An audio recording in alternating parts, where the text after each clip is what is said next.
بسم الله الرحمن الرحيم. هل أتاك حديث ضيف إبراهيم المكرمين إذ دخلوا عليه فقالوا سلاما قال سلام قوم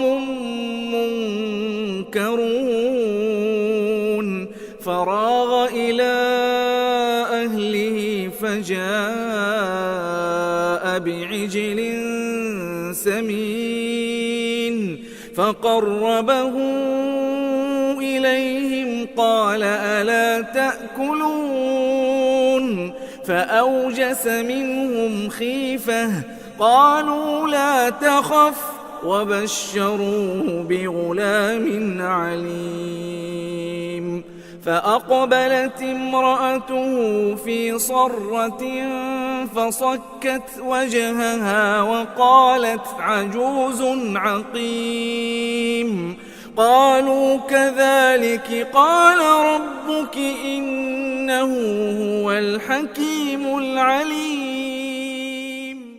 السلام عليكم ورحمة الله وبركاته. ഖുർആൻ പദം 1829 ദിവസത്തിലേക്ക് എല്ലാവരെയും ഹാർദമായി സ്വാഗതം ചെയ്യുന്നു. വിശുദ്ധ ഖുർആനിലെ 51-ാമത്തെ അധ്യായമായ സൂറത്തുൽ ദാരിയാത്തിലെ 24 മുതൽ 30 വരെയുള്ള ആയത്തുകളാണ് ഇന്ന് പഠനവിധേയമാക്കുന്നത്. ക്ലാസ് ആരംഭിക്കുന്നതിനായി ആദരണീയനായ ഡോക്ടർ AI വിലായത്തുള്ള സാഹിബിനെ ക്ഷണിക്കുന്നു. അസ്സലാമു അലൈക്കും വറഹ്മത്തുള്ളാഹി വബറകാതുഹു. أعوذ بالله من الشيطان الرجيم. بسم الله الرحمن الرحيم.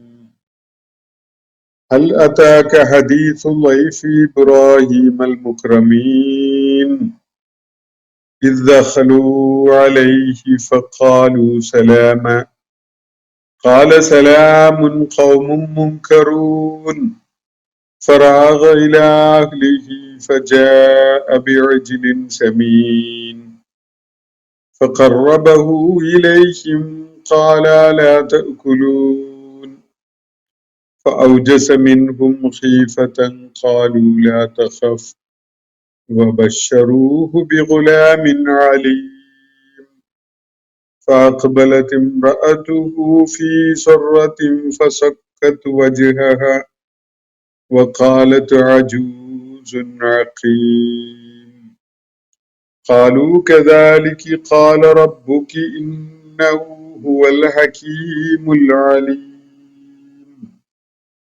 صدق الله العلي العظيم. സൂറത്തു ദാരിയാത്തിലെ 24 മുതൽ 30 വരെയുള്ള ആയത്തുകളാണ് ഞാൻ ഇന്ന് നിങ്ങളെ കേൾപ്പിച്ചിട്ടുള്ളത്. 3 ദിവസത്തെ ഇടവേളയ്ക്ക് ശേഷം നമ്മൾ സൂറത്തു ദാരിയാത്തിന്റെ പഠനം പുനരാരംഭിക്കുകയാണ്. സൂറത്തു ദാരിയാത്തില് മുഖ്യമായിട്ടും അല്ലാഹു മക്കയിലെ ആളുകളെ അഭിസംബോധന ചെയ്തുകൊണ്ട് അവര് നിഷേധിച്ചു കൊണ്ടിരുന്ന അള്ളാഹുവിന്റെ ഏകത്വത്തെയും മരണാനന്തരം പുനരുജ്ജീവിപ്പിക്കപ്പെടുമെന്ന കാര്യത്തെയും ഒക്കെ അവർക്ക് ബോധ്യം വരുന്ന വിധത്തില് കാര്യങ്ങൾ വ്യക്തമാക്കുകയാണ് സൂറത്തിന്റെ തുടക്കം മുതൽ നമ്മളിപ്പോ എത്തി നിൽക്കുന്ന ആയത്തുകൾ വരെയുള്ള ഭാഗത്ത്. പ്രാപഞ്ചിക സംവിധാനത്തിൽ അള്ളാഹു വെച്ചിട്ടുള്ള ചില പ്രതിഭാസങ്ങൾ, വ്യത്യസ്ത ധർമ്മങ്ങൾ നിർവഹിച്ചുകൊണ്ടിരിക്കുന്ന കാറ്റ്, അതുപോലെ അടരുകളുള്ള അല്ലെങ്കിൽ സഞ്ചാരപഥങ്ങളുള്ള ആകാശം, ഇതൊക്കെ തന്നെയും കൃത്യമായി കാര്യങ്ങൾ മനസ്സിലാക്കാൻ നിങ്ങൾക്ക് പ്രേരണ നൽകുന്ന വിധത്തിലുള്ള പ്രാപഞ്ചിക പ്രതിഭാസങ്ങളാണ് എന്നതാണ് അള്ളാഹു ചൂണ്ടിക്കാണിക്കുകയുണ്ടായത്. കൃത്യമായ ഒരു ആസൂത്രകൻ വളരെ സമർത്ഥമായ വിധത്തിൽ കാര്യങ്ങൾ ആസൂത്രണം ചെയ്തതിന്റെ ഫലമായിട്ട് മാത്രമാണ് ഈ പ്രപഞ്ച സംവിധാനം ഈ വിധത്തില് പ്രവർത്തനക്ഷമമായി മുന്നോട്ട് പോകുന്നത് എന്ന കാര്യമാണ് ഈ ആളുകളെ ബോധ്യപ്പെടുത്തുന്നത്. വ്യത്യസ്തമായ അഭിപ്രായങ്ങളിലായിട്ട് അല്ലെങ്കിൽ അഭിപ്രായ ഭിന്നതകളിൽ അകപ്പെട്ട അവസ്ഥയിലാണ് അവരുള്ളത്.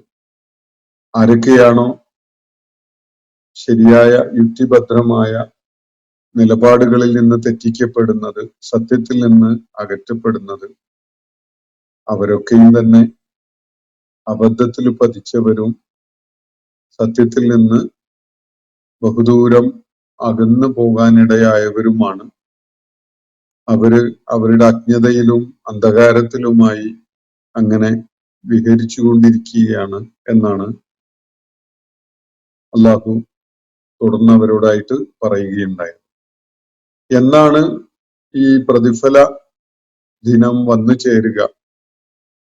കർമ്മങ്ങളുടെ അടിസ്ഥാനത്തിലുള്ള പ്രതിഫലം നൽകപ്പെടുന്ന നാള്, ഉയർത്തെഴുന്നേൽപ്പിന്റെ വിചാരണയുടെ പ്രതിഫലം നൽകപ്പെടലിന്റെ നാള് എന്നാണ് സംഭവിക്കുക എന്ന വിധത്തിൽ അവർ ആവർത്തിച്ച് ചോദിച്ചിരുന്ന ചോദ്യത്തിന് മറുപടിയായിട്ട് അള്ളാഹു പറയുന്നത്, നിങ്ങളൊക്കെയും തന്നെ അല്ലെങ്കിൽ അവരൊക്കെയും തന്നെ നരകത്തിൽ എറിയപ്പെടുന്ന ദിനമാണത്.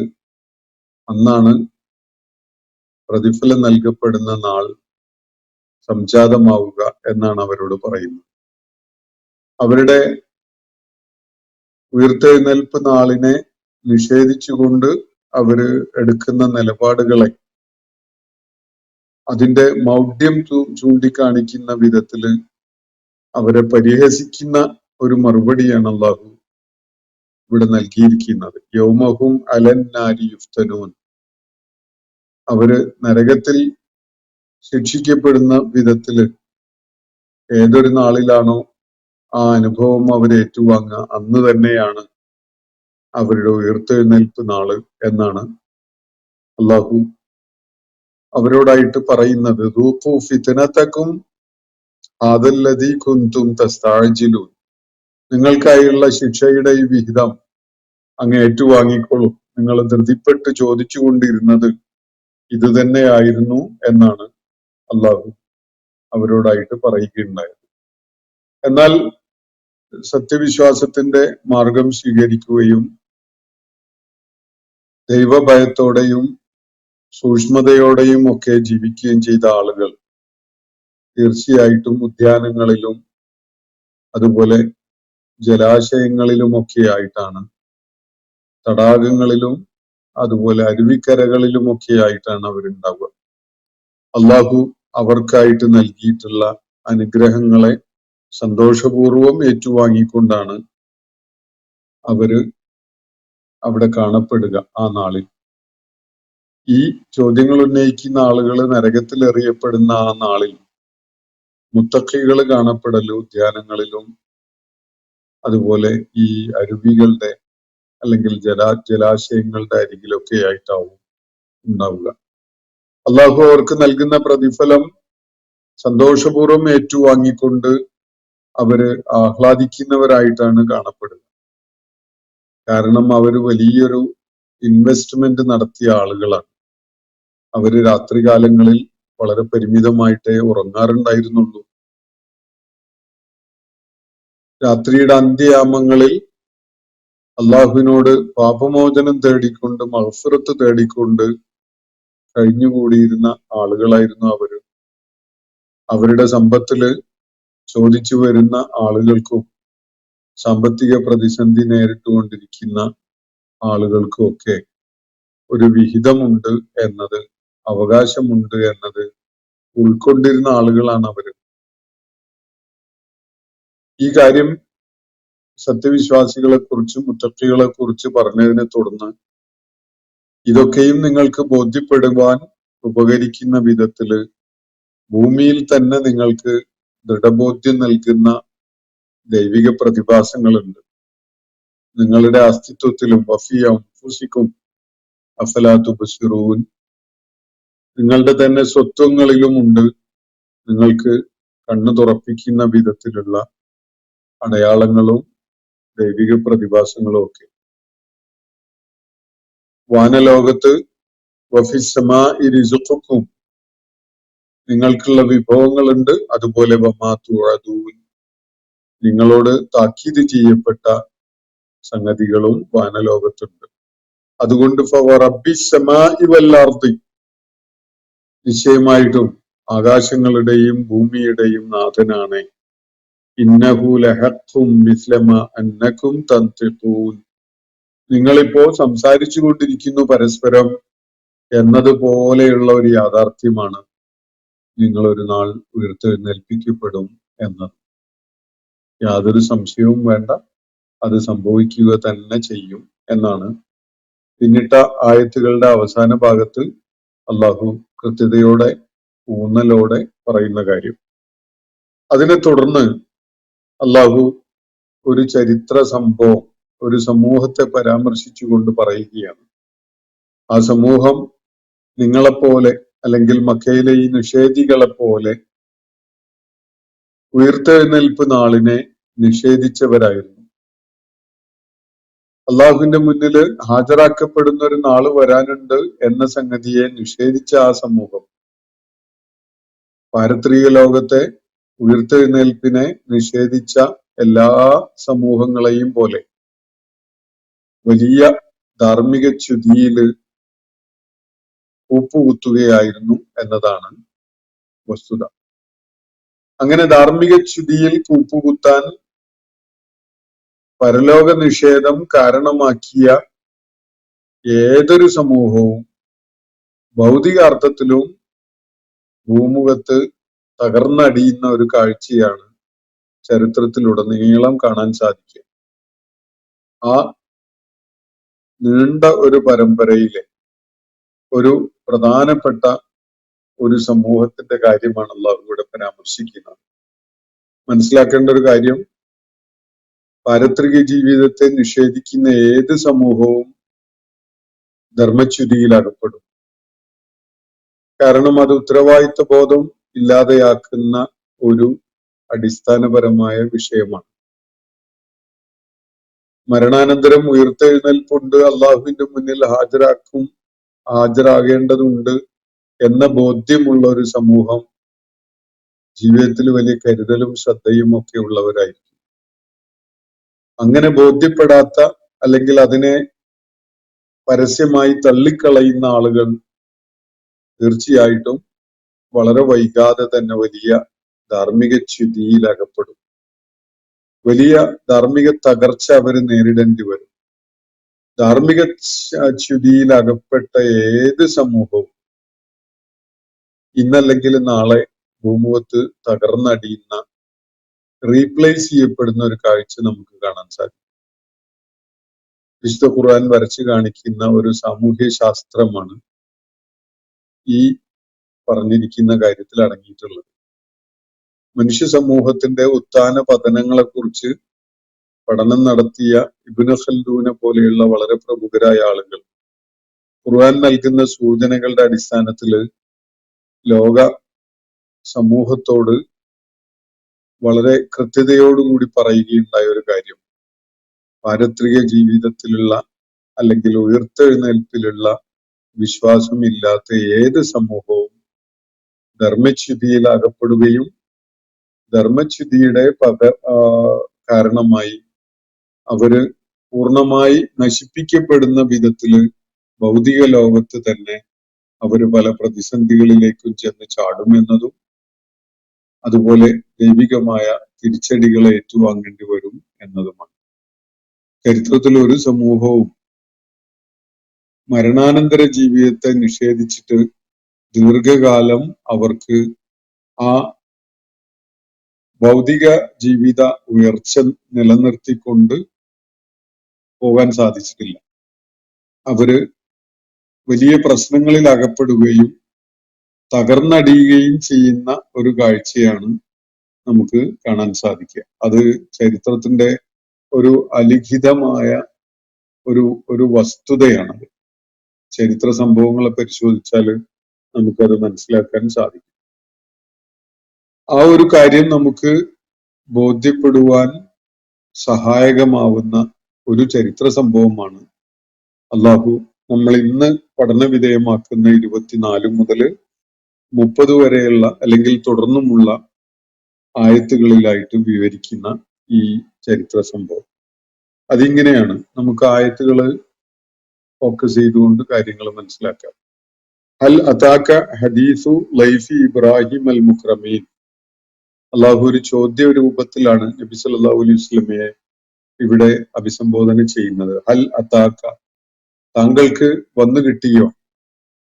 ഹദീസു ലൈഫി ഇബ്രാഹിം, ഇബ്രാഹിമിന്റെ അതിഥികളെ സംബന്ധിച്ചുള്ള ആ വാർത്ത, ഇബ്രാഹിമിന്റെ അതിഥികളായി എത്തിയ ഒരു കൂട്ടരെ കുറിച്ച് അല്ലെങ്കിൽ ചിലരെ കുറിച്ചുള്ള ഒരു വൃത്താന്തം പ്രവാചകരെ താങ്കൾക്ക് നൽകപ്പെട്ടുവോ, താങ്കൾക്ക് ലഭിക്കുകയുണ്ടായോ എന്നാണ് ചോദ്യം. ഹൽ അതാക ഹദീസു ലൈഫി ഇബ്രാഹിം, ഇബ്രാഹിമിന്റെ ലൈഫാണ്, ഇബ്രാഹിമിന്റെ അതിഥി. ഇബ്രാഹിം അലൈഹിസ്സലാമിന്റെ അടുക്കൽ അതിഥികളായെത്തിയ ചിലരുടെ കാര്യത്തില് അവരുമായി ബന്ധപ്പെട്ട ഒരു വൃത്താന്തം, ഒരു കഥ താങ്കൾക്ക് ലഭിക്കുകയുണ്ടായോ എന്നാണ് അല്ലാഹു സുബ്ഹാനഹു വ തആല ഇവിടെ മുഹമ്മദ് നബി സല്ലല്ലാഹു അലൈഹി വസല്ലമയെ അഭിസംബോധന ചെയ്തുകൊണ്ട് ചോദിക്കുന്നത്. ആ അതിഥികളുടെ കാര്യത്തിൽ അല്ലാഹു ഒരു വിവരണം കൂടി നൽകുന്നുണ്ട്. അൽ മുക്രമീൻ, ആദരണീയരായ അല്ലെങ്കിൽ വിശിഷ്ടരായ അതിഥികൾ. ഇബ്രാഹിം അലൈഹിസ്സലാമിന്റെ അടുക്കല് എത്തുകയുണ്ടായ ചില വിശിഷ്ട അതിഥികളുടെ കാര്യത്തിൽ അവരുമായി ബന്ധപ്പെട്ട വൃത്താന്തം പ്രവാചകരെ താങ്കൾക്ക് ലഭിക്കാനിടയായോ എന്നാണ് ചോദ്യം. മുക്രമീൻ എന്ന് പറഞ്ഞ ആദരണീയരായ എന്ന നിലക്ക് മനസ്സിലാക്കാം, അതല്ലെങ്കിൽ വിശിഷ്ടരായ, പ്രത്യേക പരിഗണനയൊക്കെ അർഹിക്കുന്നവരായ എന്നൊക്കെയാണ് അത് നൽകുന്ന അർത്ഥസൂചന. അപ്പോ ഹൽ അതാക ഹദീസു ലൈഫി ഇബ്രാഹിം അൽ മുക്രമീൻ, എപ്പോഴാണ് ഈ അതിഥികള് ഒരു വിഷയമാവുന്നത് അല്ലെങ്കിൽ അതിഥികളുമായി ബന്ധപ്പെട്ടുകൊണ്ടുള്ള വൃത്താന്തം പ്രസക്തമാവുന്നത്? ഇദ്ഖലു അലൈഹി, അവർ അദ്ദേഹത്തിന്റെ അടുക്കൽ വന്നു ചേർന്നപ്പോൾ അല്ലെങ്കിൽ അദ്ദേഹത്തിന്റെ അടുക്കലേക്ക് പ്രവേശിച്ചപ്പോൾ എന്നാണ് പറയുന്നത്. ദഖല എന്ന് പറഞ്ഞാൽ പ്രവേശിച്ചു എന്നാണ് ഭാഷാപരമായിട്ടുള്ള അർത്ഥം. വന്നു ചേർന്നു, എത്തിച്ചേർന്നു എന്നൊക്കെ മനസ്സിലാക്കാം. അത് ഓരോ ഭാഷയുടെയും കൾച്ചറൽ കോണ്ടെക്സ്റ്റ് അനുസരിച്ചാണ് പ്രയോഗം വരിക.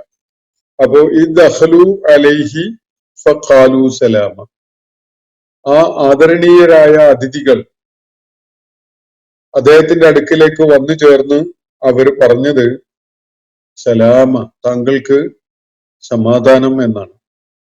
അപ്പോ സലാം പറഞ്ഞുകൊണ്ട് വരുന്ന അതിഥികളാണ്. അവര് ആദരണീയരാണ്, മുക്രമുകളാണ്, മാന്യരാണ്, വിശിഷ്ടരായ അതിഥികളാണ്. അവര് ഇബ്രാഹിം അലൈഹിസ്സലാമിന്റെ അടുക്കലേക്ക് വന്നു ചേർന്നുകൊണ്ട് സംസാരം തുടങ്ങിയത് സലാം എന്ന് പറഞ്ഞുകൊണ്ടാണ്. സമാധാനം, താങ്കൾക്ക് സലാം, അസ്സലാമു അലൈക്കും എന്ന് പറഞ്ഞുകൊണ്ടാണ് അവർ കടന്നു വരുന്നത്. ഖാല, അപ്പോ ഇബ്രാഹിം അലൈഹിസ്സലാം അതിന് മറുപടിയായിട്ട് പറഞ്ഞത് സലാമുൻ, സലാമുൻ. ഇത് കൃത്യമായിട്ട് അതേ വാക്ക് അങ്ങനെ തന്നെ പറഞ്ഞു എന്ന് മനസ്സിലാക്കണമെന്ന് യാതൊരു നിർബന്ധവുമില്ല. നമുക്ക് വന്ന കൂട്ടര് അസ്സലാമു അലൈക്കും എന്ന് പറഞ്ഞു, ഇബ്രാഹിം അലൈഹിസ്സലാം വഅലൈക്കും അസ്സലാം വറഹ്മത്തുള്ളാ വബറകാതു എന്ന അതിന്റെ പൂർണ്ണതയോടുകൂടി പറഞ്ഞു എന്നൊക്കെ തന്നെ മനസ്സിലാക്കാം. അത് ഖുർആൻ ഒരു സംഭവം വളരെ ഊന്നൽ നൽകേണ്ട കാര്യത്തിന് ഊന്നൽ നൽകിക്കൊണ്ട് വിവരിക്കുന്നു എന്നേ ഉള്ളൂ. അപ്പോ ഈ അതിഥികൾ വന്ന് പറഞ്ഞ കാര്യം, അവര് അദ്ദേഹത്തിന്റെ അടുക്കിലേക്ക് കടന്നു വരുമ്പോ അവരാരാണ്, എന്ത് സ്വഭാവക്കാരാണ്, ഏത് വർഗത്തില് വിഭാഗത്തില് ഒക്കെ പെടുന്ന ആളുകളാണ്, അവരുടെ ആഗമന ഉദ്ദേശം നല്ലതാണോ ചീത്തയാണോ തുടങ്ങിയിട്ടുള്ള കാര്യങ്ങളൊക്കെ നമുക്ക് ഈ അഭിവാദന രീതിയിൽ നിന്ന് തന്നെ മനസ്സിലാക്കാൻ സാധിക്കും. അപ്പൊ വന്ന കൂട്ടർ മാന്യന്മാരാണ്, ആദരവ് അർഹിക്കുന്നവരാണ്, വിശിഷ്ടരാണ് എന്നതൊക്കെ ഈ അഭിവാദന രീതിയിൽ നിന്ന് നമുക്ക് മനസ്സിലാക്കാം. ഫഖാലു അവര് പറഞ്ഞു സലാമ, സലാം എന്ന് പറഞ്ഞുകൊണ്ടാണ് അവര് വന്നത്. ഇബ്രാഹിം അലൈഹി ഇസ്ലാം മറുപടി നൽകി ഖാല സലാമുൻ. എന്നിട്ട് തുടർന്ന് അദ്ദേഹം പറയുന്നത് ഖൗമും മുൻകറൂൻ, പരിചയമുള്ള ആൾക്കാരല്ലല്ലോ എന്നാണ്, പരിചയമുള്ളവരല്ലല്ലോ എന്ന്. ഖൗമുൻ മുൻകറൂൻ, അപരിചിതരാണല്ലോ എന്നാണ് അദ്ദേഹം പറയുന്നത്. ഈ അപരിചിതരാണല്ലോ എന്നുള്ള ഈ പറച്ചില് വന്ന ആളുകളെ കുറിച്ച് അവരോട് തന്നെ പറഞ്ഞതാവാം. നിങ്ങളെ എനിക്ക് പരിചയമില്ലല്ലോ, നിങ്ങൾ എവിടുന്നാണ്, ആരാണ് എന്നൊക്കെ ചോദിക്കുന്ന വിധത്തിലുള്ള ഒരു സംസാരം നടത്തി എന്ന് മനസ്സിലാക്കാം. ഇനി അതല്ലെങ്കിൽ ഇബ്രാഹിം അലൈഹി ഇസ്ലാം തന്റെ വീട്ടുകാരോട് ഒന്ന് മാറി നിന്നുകൊണ്ട് പറഞ്ഞൊരു സംഗതിയാവാം. പരിചയമുള്ള ആളുകളല്ല, ആരോ ഒരു കൂട്ടർ വന്നിട്ടുണ്ട് എന്ന് പറഞ്ഞതാവാം. ഇനി അതുമല്ലെങ്കിൽ ഇബ്രാഹിം അലൈഹി ഇസ്ലാം ഒരു ആത്മകഥം എന്ന നിലക്ക് തന്നോട് തന്നെ പറഞ്ഞതുമാകാം. പരിചയമുള്ള ആളുകളല്ലല്ലോ, ആരാണാവോ എന്ന നിലക്ക് പറഞ്ഞതും ആവാം. അപ്പൊ ഇബ്രാഹിം അലൈഹി ഇസ്ലാം അവർക്ക് മറുപടിയായിട്ട് സലാം എന്ന് പറഞ്ഞതിന് ശേഷം ഒന്നുകിൽ തന്നോട് തന്നെയോ അല്ലെങ്കിൽ കുടുംബത്തോടോ ഒക്കെ ആയിട്ട് പറയുന്നത് എന്താണ്, ഖൗമുൻ മുൻകറൂൻ എന്നാണ്. നക്കിറ എന്നുള്ള പദം എല്ലാവർക്കും പരിചയം ഉണ്ടാവുമെന്ന് വിചാരിക്കുക. അറബി വ്യാകരണത്തിൽ നക്കിറയും മാരിഫയും ഉണ്ട്. ഇംഗ്ലീഷില് ഡെഫിനിറ്റ് ആയ നൗണും ഇൻഡെഫിനിറ്റ് ആയ നൗണും ഒക്കെ പോലെ. അപ്പൊ നക്കിറ ആണ് ഇവിടെ, അപരിചിതത്വം ഉള്ളതാണ്, പരിചയമുള്ളതല്ല, അതാണ് സൂചിപ്പിക്കുന്നത്. മുൻകർ എന്ന് പറഞ്ഞാൽ അതാണ്.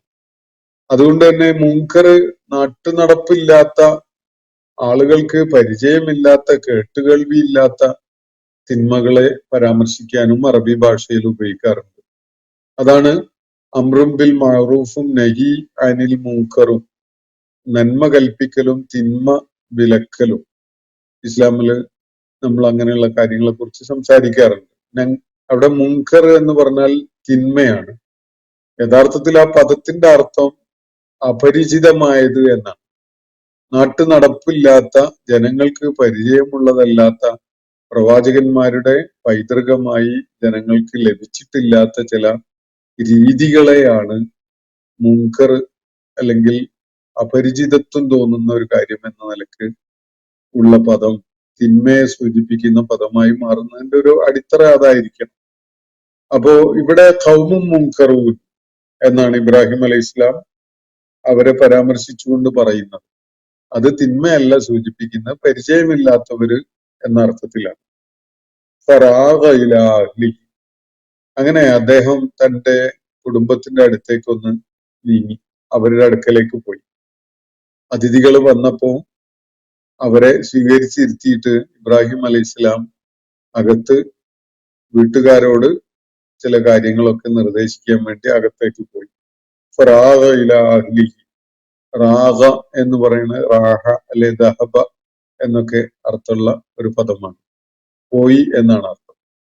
ഫറാഗ ഇലാ അഹ്ലിഹി, അദ്ദേഹം തന്റെ കുടുംബത്തിന്റെ അടുത്തേക്ക് നീങ്ങി. ഫജാഅ ബിഇജ്ലിൻ സമീൻ, എന്നിട്ട് നല്ല കൊഴുത്ത പശുവിന്റെ മാംസം തയ്യാറാക്കി കൊണ്ടുവന്നു എന്ന് നമ്മൾ മനസ്സിലാക്കാം. ബിഇജ്ലിൻ സമീൻ എന്നാണ്. നല്ല കൊഴുത്ത പശുക്കുട്ടി, പശുക്കിടാവ്, അല്ലെങ്കിൽ വല്ലാതെ പ്രായമായിട്ടില്ലാത്ത ഒരു കന്നുകാലി വർഗത്തിൽപ്പെട്ട ഒന്നിനെയുമായി വന്നു എന്നാണ് ഈ പദം നൽകുന്ന സൂചന. യഥാർത്ഥത്തിൽ വേറൊരിടത്ത് ഇതേ സംഭവം വിവരിക്കുന്നത് ഈ ബിഇജ്ലിൻ ഹനീദ് എന്ന് പറഞ്ഞുകൊണ്ടാണ്. ഹനീദ് എന്ന് പറഞ്ഞാൽ നല്ല വേവിച്ച് പാകമാക്കിയത് എന്നാണ് അർത്ഥം. അപ്പൊ നല്ല തടിച്ചു കൊഴുത്ത, വേവിച്ച് പാകമാക്കിയ ഈ വർഗത്തിൽപ്പെട്ട ഒരു കന്നുകാലി വർഗത്തിൽപ്പെട്ട ഒന്നിനെയുമായിട്ടാണ് ഇബ്രാഹിം അലൈഹി ഇസ്ലാം കുടുംബത്തിന്റെ അടുത്തേക്ക് പോയിട്ട് തിരിച്ചു വരുന്നത്. അതിഥികളെ സൽക്കരിക്കാൻ വേണ്ടി അദ്ദേഹം നല്ല ഒരു പശുക്കുട്ടിയെയോ അല്ലെങ്കിൽ കാളക്കുട്ടിയെയോ ഒക്കെ അറുത്ത് പാകപ്പെടുത്തി തയ്യാറാക്കി കൊണ്ടുവന്ന് അവരുടെ മുന്നിൽ വെച്ചു. ഇതാണ് സൂചിപ്പിക്കുന്നത്. ഫഖറബഹു ഇലൈഹി, എന്നിട്ട് അദ്ദേഹം അത് അവരുടെ അടുക്കിലേക്ക് നീക്കി വെച്ചു. കാല എന്നിട്ട് അവരോട് ചോദിച്ചു, അലാത്ത കുലൂൻ, നിങ്ങൾ എന്തേ തിന്നണില്ലേ, കഴിക്കുന്നില്ലേ എന്ന് ചോദിച്ചു. കഴിക്കാനൊക്കെ പറഞ്ഞിട്ടുണ്ടാവും അതിന്റെ മുമ്പ്. പക്ഷെ അവര് അതിന് കൂട്ടാക്കാതെ ഇങ്ങനെ ഇരിക്കുന്ന കണ്ടപ്പോ അദ്ദേഹം ചോദിച്ച കാര്യമാണ് അള്ളാഹു ഇവിടെ പറയുന്നത്. അലാത്ത കുലൂൻ, നിങ്ങൾ എന്തേ തിന്നാത്തത്, ഭക്ഷണം കഴിക്കാന് കൂടാത്തത് എന്തേ എന്നാണ് ഇബ്രാഹിം അലൈഹി ഇസ്ലാം അവരോട് ചോദിച്ചത്. അവരുടെ അടുക്കലേക്ക് അങ്ങ് നീക്കി വെച്ച് അവരെ വലിയ മര്യാദയോടുകൂടി ഭക്ഷണം കഴിക്കാൻ വേണ്ടി ക്ഷണിച്ചു. അവരുടെ കൂടെ ഇരുന്നു എന്നൊക്കെ നമുക്ക് അതിനോട് ചേർത്ത് മനസ്സിലാക്കാം. എന്നിട്ട് ചോദിക്കുന്നത് കാല അലാത്ത കുലൂ, നിങ്ങൾ തിന്നുന്നില്ലേ എന്നാണ് അദ്ദേഹം ചോദിച്ചത്. അപ്പോ ഈ വന്ന അതിഥികളുടെ പ്രതികരണം, അവരാരും തിന്നാൻ ഒരു തൃപ്തിയോ അല്ലെങ്കിൽ അതിനുള്ളൊരു ആവേശമൊന്നും കാണിക്കാത്ത വിധത്തില് വിരക്തി കാണിച്ചുകൊണ്ട് അങ്ങനെ ഇരിക്കുകയാണ്. അത് കണ്ടപ്പോ ഔജസ മിൻഹും ഖീഫത്തൻ, അവരുടെ കാര്യത്തിൽ അദ്ദേഹത്തിന് വല്ലാത്ത ഭയം അനുഭവപ്പെട്ടു. ഇതെന്തപ്പത് കഥ, ഞാൻ ഈ അതിഥികൾ വന്നു ചേർന്നപ്പോ അവരെ സൽക്കരിക്കാൻ വേണ്ടി നല്ല കൊഴുത്ത പശുക്കിടാവിനെ പാകം ചെയ്ത് തയ്യാറാക്കി കൊണ്ടുവന്ന് വെച്ച് കഴിക്കാൻ വേണ്ടി പറഞ്ഞിട്ട് അവരതിന് കൂട്ടാക്കുന്നില്ല. അപ്പോ ഇതെന്തോ ഒരു അപകടം പതിയിരിക്കുന്ന ഒരു വിഷയമാണല്ലോ എന്നാണ് ഇബ്രാഹിം അലൈഹി ഇസ്ലാം മനസ്സിലാക്കുന്നത്. അതിഥികളായെത്തിയ ആളുകള്, ആതിഥേയൻ അവരെ സൽക്കരിക്കാൻ വേണ്ടി തുനിഞ്ഞിട്ട് അതിന് സഹകരിക്കുന്നില്ല, അതില് പങ്കാളികളാവാതെ മാറി നിൽക്കുകയാണ് എങ്കിൽ എന്തോ ഒരു അപകടം അതിൽ അടങ്ങിയിട്ടുണ്ട് എന്ന് മനസ്സിലാക്കാവുന്നതാണ്. പ്രത്യേകിച്ച് പഴയ കാലത്ത് ഗോത്ര സംസ്കൃതിയുടെ രീതികളിൽ. കാരണം ജനവാസമുള്ള പ്രദേശങ്ങള് വളരെ അകലങ്ങളിലായിട്ടാണ് ഉണ്ടാവുക. ഒരിടത്തുനിന്ന് യാത്ര ചെയ്ത് മറ്റൊരിടത്ത് എത്തുമ്പോ അവിടെ താമസിക്കുന്ന ആളുകള് ഈ യാത്രികരെ അവരെ ആതിഥേയത്വം കാണിച്ച് സൽക്കരിക്കുക എന്നത് ആ പഴയ സംസ്കാരത്തിന്റെ വളരെ പ്രാധാന്യമുള്ള ഒരു ഭാഗമാണ്. അപ്പൊ അത് ഈ യാത്രക്കാർക്ക് വളരെ ആവശ്യവുമായിരിക്കും. പക്ഷെ ഇവിടെ യാത്രക്കാരെ അവരുടെ അടുക്കൽ വന്നു ചേർന്ന ആളുകളെ സൽക്കരിക്കാൻ മുതിർന്നിട്ട് അവരതിന് സഹകരിക്കാൻ കൂട്ടാക്കുന്നില്ല എന്ന് കാണുമ്പോ ഇവരെന്തോ ദുരുദ്ദേശത്തോടുകൂടി വന്നവരാണോ എന്നൊരു ഭയം ഉണ്ടാവാം. ഇനി അതല്ലെങ്കിൽ ഇവര് ഭക്ഷണമൊന്നും കഴിക്കുന്ന കൂട്ടത്തിൽ പെട്ട ആളുകളല്ലേ എന്നൊരു പേടിയും ഉണ്ടാവാം. എന്തായാലും ഈ ആളുകളുടെ, ഈ വന്ന അതിഥികളുടെ പ്രതികരണം കണ്ട് ഇബ്രാഹിം അലൈഹി ഇസ്ലാമിന് വലിയ ഭയപ്പാടുണ്ടായി. ഔജസ മിൻഹും ഖീഫത്തൻ, അവരുമായി ബന്ധപ്പെട്ടുകൊണ്ട് അദ്ദേഹത്തിന് വലിയ ഭയം അനുഭവപ്പെട്ടു.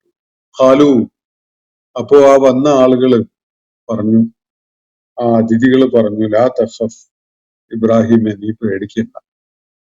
വബശ്ശറൂഹു ബിഗുലാമിൻ അലീം, ഇബ്രാഹിമിനോട് പറയുന്നത്, ഇബ്രാഹിം അലൈഹി ഇസ്ലാമിനോട് പറയുന്നത്, ഇബ്രാഹിമെ താങ്കള് പേടിക്കേണ്ട എന്നാണ്, ഭയപ്പെടേണ്ട, താങ്കൾ ഭയപ്പെടാന് യാതൊരു ന്യായവുമില്ല, ഇതാണ് പറയുന്നത്.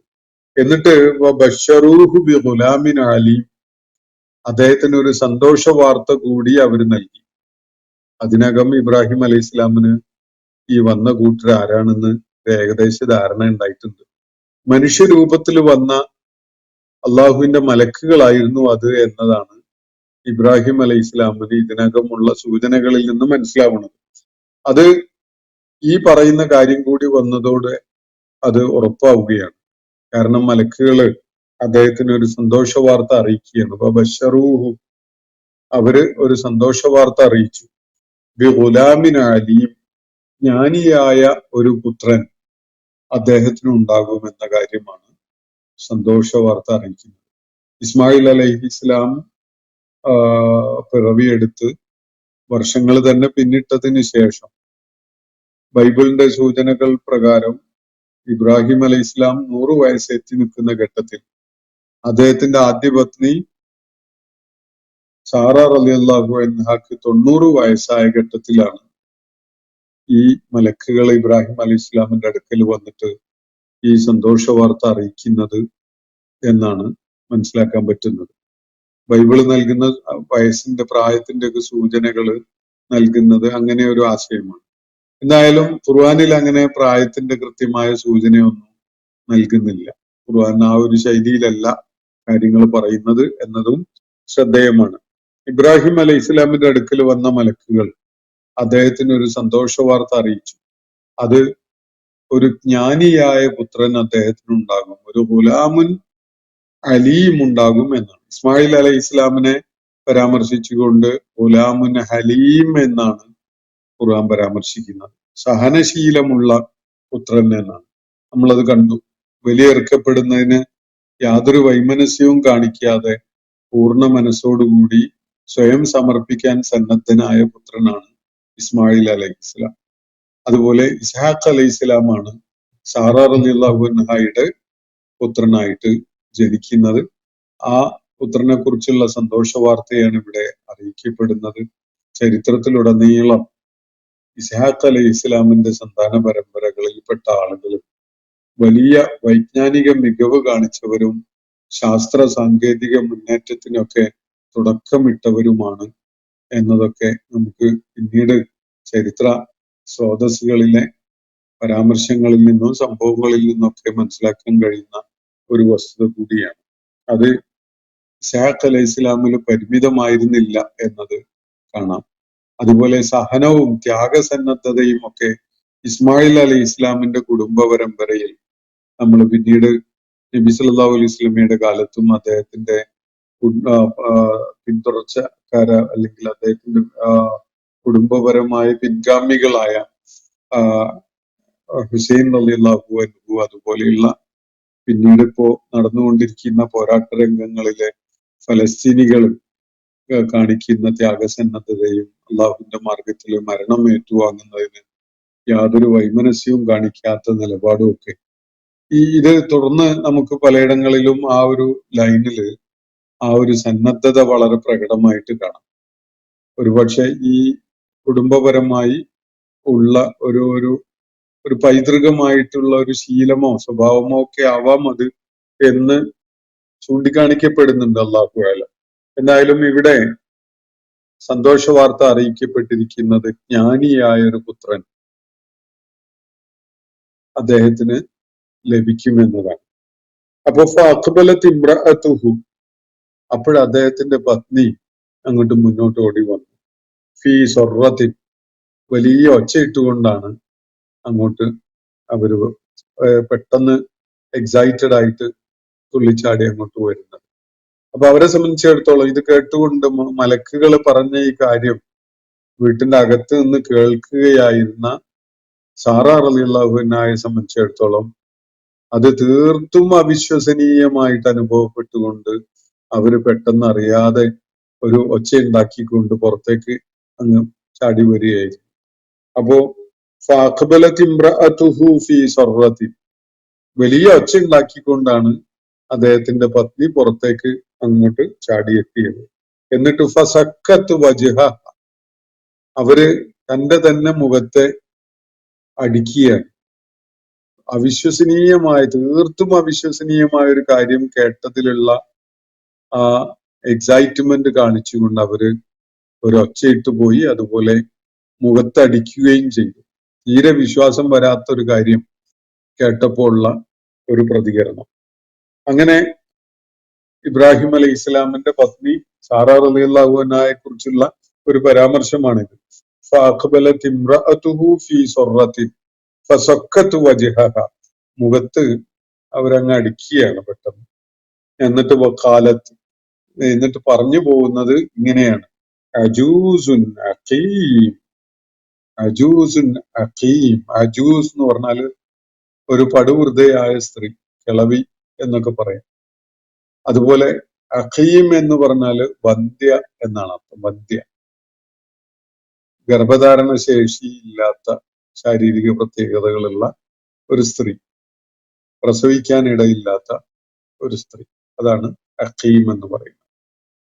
അപ്പൊ അവര് ഒരൊറ്റ ആ ഒരു വികാരത്തള്ളലിൽ പറയുന്ന ഒരു കാര്യം ഇതാണ്: ഒരു വന്ധ്യയായിരുന്ന ഇപ്പൊ ഒരു കിളവി കൂടിയായിട്ടുള്ള, ഒരു കിഴവിയായി മാറിയിട്ടുള്ള ജ്ഞാനം ഒരു ജ്ഞാനിയായ പുത്രന് ജന്മം നൽകാൻ പോകുന്നത് എന്ന ഒരു അവിശ്വസനീയമായ ഒരു കാര്യം പറയുന്ന വിധത്തിലാണ് സാറ റളിയല്ലാഹു അൻഹ ഈ പ്രതികരണം നടത്തുന്നത്. അപ്പൊ 3 കാര്യങ്ങൾ ഇവിടെ കാണാൻ പറ്റും. അവര് ഒച്ചയിട്ട് പോയി. രണ്ടാമത്തത് അവര് സ്വന്തം മുഖത്ത് തന്നെ അടിച്ചുകൊണ്ടങ്ങ് പുറത്തേക്ക് ചാടി വന്നു. മൂന്നാമത്തത് അവര് അജൂസ് നഖീം എന്ന് തന്നെ പരാമർശിച്ചുകൊണ്ട് പറയുകയും ചെയ്തു. അപ്പൊ ഈ 3 കാര്യങ്ങളും നൽകുന്ന സൂചന ഇബ്രാഹിം അലൈഹി ഇസ്ലാമിനോട് മലക്കുകൾ പറഞ്ഞ കാര്യങ്ങളുടെ കൃത്യമായ സന്ദേശം അത് സാറ റളിയല്ലാഹു അൻഹയിൽ ഇബ്രാഹിം അലൈഹി ഇസ്ലാമിന് ഒരു ജ്ഞാനിയായ പുത്രൻ ഉണ്ടാകാൻ പോകുന്നു എന്ന കാര്യമാണ് മലക്കുകൾ അറിയിച്ചത് എന്നതാണ്. അപ്പൊ സാറ റളിയല്ലാഹു അൻഹക്ക് അത് മനസ്സിലാകുന്ന വിധത്തിലാണ് സംഭാഷണം നടന്നിട്ടുള്ളത് എന്നത് നമുക്ക് അനുമാനിക്കാം. അതുകൊണ്ടാണ് അവര് അത്രയും അവിശ്വാസം പ്രകടിപ്പിച്ചുകൊണ്ട് പുറത്തേക്ക് ചാടി വന്ന് മുഖത്തടിക്കുകയും ഇങ്ങനെയൊക്കെ പറയുകയും ഒക്കെ ചെയ്തത്. അപ്പോ ഖാലു, അപ്പൊ മലക്കുകളുടെ പ്രതികരണം ഇങ്ങനെയാണ്, കദാലികി. ഇപ്പൊ മലക്കുകൾ മറുപടി നൽകുന്നത് ഇബ്രാഹിം അലൈഹി ഇസ്ലാമിനോടല്ല, മറിച്ച് ഈ അവിശ്വസനീയത കാണിച്ചുകൊണ്ട് പെരുമാറിയ സാറ റളിയല്ലാഹു അൻഹയോടാണ്. കദാലികി കദാലികി എന്നത് ഖുർആന്റെ അത്യപൂർവമായ ഒരു പ്രയോഗമാണ്. വേറെ അറബി ഭാഷയിൽ വേറെ രചനകളിലൊന്നും കാണപ്പെടുന്ന ഒരു പ്രയോഗ ശൈലിയല്ല ഇത്. കദാലിക എന്നാണ് സാധാരണ പറയാ. ഇവിടെ ഒരു പെണ്ണിനോടാണ് അഭിസംബോധന എന്നത് കൊണ്ട് അള്ളാഹു ഭാഷയിലെ നിയമങ്ങളെ ലംഘിച്ചുകൊണ്ട് വലിയ സ്വാതന്ത്ര്യം എടുത്തുകൊണ്ടാണ് ഇവിടെ സംസാരിക്കുന്നത്. പലപ്പോഴും എനിക്കിത് പ്രാപഞ്ചിക സംവിധാനങ്ങളിലെ പ്രകൃതി നിയമങ്ങളെ അള്ളാഹു ലംഘിച്ചുകൊണ്ട് പലതും ചെയ്യാറുള്ളത്, പല ഇടപെടലും നടത്താറുള്ളത് നമ്മൾ ഖുർആനിൽ പരാമർശിക്കപ്പെടുന്നത് കാണുന്നുണ്ട്. മൂസ അലൈഹി ഇസ്ലാമിന്റെ കാലത്ത് ചെങ്കടൽ പിളർന്നു മാറി മൂസ അലൈഹി ഇസ്ലാമിനും കൂട്ടർക്കും നടന്നു പോകാൻ പറ്റിയ വിധത്തില് കടലിന്റെ നടുവിലൂടെയായിട്ട് ഒരു ഉണങ്ങി വരേണ്ട പാത ഉണ്ടായത്, അത് അള്ളാഹു പ്രാപഞ്ചിക സംവിധാനങ്ങളില് പ്രകൃതി നിയമങ്ങളെ ലംഘിച്ചുകൊണ്ടുള്ള ഒരു ഇടപെടൽ നടത്തിയ ഒരു സൂചനയാണ്. അതുപോലെയുള്ള ഒരു ഇടപെടലാണ് ഇത്തരം പ്രയോഗങ്ങൾ. ഭാഷയിൽ നമുക്കും എനിക്കും നിങ്ങൾക്കും ഒന്നും അനുവദനീയമല്ലാത്ത ഒരു സംഗതി അള്ളാഹു പലയിടത്തും സ്വന്തം ആവശ്യത്തിന് പ്രയോഗിക്കുന്നത് കാണാം. അപ്പോ കദാലിക്കി എന്ന് പറഞ്ഞുകൊണ്ട്, അതേ മലയാളത്തിൽ പറയുകയാണെങ്കിൽ എങ്ങനെയാണ് ഇപ്പൊ പറയാ, അത്ര മര്യാദയോ ആദരവോ ഒന്നും ഇല്ലാത്ത വിധത്തിൽ സംസാരിക്കുമ്പോ, നമ്മളുടെ അൺഗാർഡഡ് മൊമെന്റ്സിൽ നമ്മുടെ വീടകങ്ങളിലൊക്കെ സംസാരിക്കുമ്പോ അത് തന്നെ വിള, അങ്ങനെ തന്നെ വിള എന്നൊക്കെ പറയുമല്ലോ, അതുപോലെയൊക്കെയുള്ള ഒരു ശൈലിയാണ് കദാലിക്കി. ശരിക്ക് കദാലിക്ക എന്ന് പറഞ്ഞാൽ അപ്രകാരം എന്നേ അർത്ഥമുള്ളൂ, കദാലിക്കി എന്ന് പറഞ്ഞാലും അപ്രകാരം എന്നേ അർത്ഥമുള്ളൂ. പക്ഷെ അഭിസംബോധന ചെയ്യപ്പെടുന്നത് ഒരു പെണ്ണാണ് എന്നൊരാശയം അതില് അള്ളാഹ് വളരെ വളരെ സമർത്ഥമായിട്ട് പാക്ക് ചെയ്ത് അതിൽ ഉൾപ്പെടുത്തിയിരിക്കുകയാണ്. കദാലിക്കി എന്ന് പറഞ്ഞിട്ട് അവര് പറയണം, ഖാല റബ്ബുക്കി, നിന്റെ റബ്ബ് പറഞ്ഞിരിക്കുന്നത് ഇങ്ങനെയാണ്.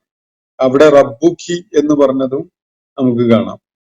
അത് പൊതുവായിട്ട് പറയുന്നതിന് പകരം സാറ റളിയല്ലാഹു അൻഹയെ നേരിട്ട് അഭിസംബോധന ചെയ്തുകൊണ്ട് പറയുന്ന രീതിയിലാണ്. റബ്ബുക്കി, നിങ്ങളുടെ റബ്ബ് പറഞ്ഞിരിക്കുന്നത് ഇന്നഹു, ഇങ്ങനെ സംഭവിക്കും എന്ന് തന്നെയാണ് നിന്റെ റബ്ബ് പറഞ്ഞിട്ടുള്ളത്. ഇന്നഹു ഹുവൽ ഹക്കീമുൽ അലീം, അവൻ വളരെ യുക്തിജ്ഞനാണ്, എല്ലാം അറിയുന്നവനുമാണ്. അവനെ സംബന്ധിച്ചിടത്തോളം ഈ ഇബ്രാഹിം അലൈഹി ഇസ്ലാമിന് 100 വയസ്സെത്തിയ ഘട്ടത്തില്, സാറക്ക് 90 വയസ്സൊക്കെ എത്തിയ ഘട്ടത്തില്, അവര് ജീവിതത്തിലുടനീളം വന്ധ്യയായി അറിയപ്പെട്ടതിന് ശേഷം ഇപ്പോ ഒരു സന്താന ഭാഗ്യം ഉണ്ടാക്കുക എന്നത് ഒരു പ്രയാസമുള്ള സംഗതിയല്ല മോളെ. അത് ഇങ്ങനൊക്കെ തന്നെ ഉണ്ടാവും, അള്ളാന്റെ തീരുമാനം അങ്ങനെയാണ് എന്നാണ് മലക്കുകൾ പറയുന്നത്. കദാലിക്കി, അതങ്ങനെ ഉണ്ടാവും. എങ്ങനെ? ഖാല റബ്ബുക്കി ഇന്നഹു ഹുവൽ ഹക്കീമുൽ അലീം, നിന്റെ റബ്ബ് പറഞ്ഞത് അങ്ങനെയാണ്, അതങ്ങനെ തന്നെ സംഭവിക്കും എന്നാണ് നിന്റെ റബ്ബ് പറഞ്ഞിട്ടുള്ളത്. തീർച്ചയായിട്ടും അവൻ അങ്ങേറ്റം യുക്തിജ്ഞനാണ്, അതുപോലെ എല്ലാം അറിയുന്നവനുമാണ്. അള്ളാഹു ഈ ഒരു തീരുമാനം എടുത്തത് ഒന്നും കാണാതെ ഒന്നും അറിയാതെയല്ല. ശാസ്ത്രലോകം അല്ലെങ്കിൽ വൈദ്യശാസ്ത്രം ഡോക്ടർമാരും ഒക്കെ ചിലപ്പോ ആ പ്രായത്തിലൊന്നും പ്രസവത്തിന് മുതിരരുത് കേട്ടോ, ഗർഭധാരണം വലിയ അപകടമാണ് എന്നൊക്കെ പറഞ്ഞു തന്നെന്ന് വരും. പക്ഷെ അള്ളാന്റെ സംവിധാനത്തില് ആ പ്രായത്തിലൊക്കെ ചിലപ്പോ ഗർഭം ഉണ്ടായിന്ന് വരും. ഗർഭം ഉണ്ടാവുന്നുണ്ട് എങ്കിൽ ആ കുഞ്ഞ് ജനിച്ചെന്ന് വരും. നമ്മളെ നാട്ടില് ഡോക്ടർമാരെ അടുത്ത് പോയി കണ്ടാൽ ചിലപ്പോ അവര് ഗർഭം വേഗം അലസിപ്പിക്കുകയാണ് നല്ലത്, അത് വലിയ അപകടമാണെന്നൊക്കെ പറഞ്ഞെന്ന് വരും. അതൊക്കെ അവരുടെ യുക്തിയാണ്. എന്നാൽ അള്ളാഹുവിന്റെ യുക്തിയില് അതിനപ്പുറത്തേക്കുള്ള ഒരുപാട് സാധ്യതകളുണ്ട്. അതാണ് ഇവിടെ തുറന്നു പറയുന്നത്. ഇന്നഹു ഹുവൽ ഹകീമുൽ അലീം. ജനതതികളുടെ തന്നെ നായകനായി മാറിയ ഇസ്ഹാഖ് അലൈഹിസ്സലാമിന്റെ പുത്രൻ യാക്കൂബ് അലൈഹിസ്സലാം. ആലോചിച്ച് നോക്കൂ, ഒരുപാട് പ്രവാചകന്മാര് യാക്കൂബ് അലൈഹി ഇസ്ലാമിന്റെ പിന്മുറക്കാരായിട്ടാണ് വരുന്നത്.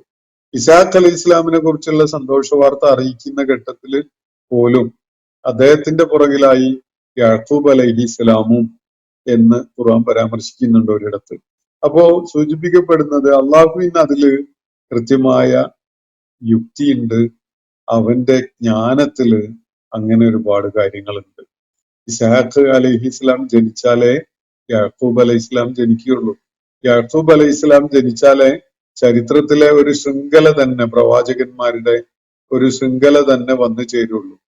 ബനൂ ഇസ്രായേൽ സമൂഹത്തിലേക്ക് നിയോഗിക്കപ്പെട്ട അസംഖ്യം പ്രവാചകന്മാരൊക്കെയും തന്നെ രംഗത്ത് വന്നത് ഈ ഒരു കുടുംബ താവഴിയിലൂടെയാണ് എന്നതാണ് നമ്മൾ ശ്രദ്ധിക്കേണ്ട പ്രാധാന്യമുള്ള ഒരു കാര്യം. അള്ളാഹുവിന് അതിൽ വലിയ ഹിക്മത്തുണ്ട്. അവന്റെ ഇൽമിനെ അടിസ്ഥാനപ്പെടുത്തിക്കൊണ്ടുള്ള ഒരു നടപടിയുമാണത്.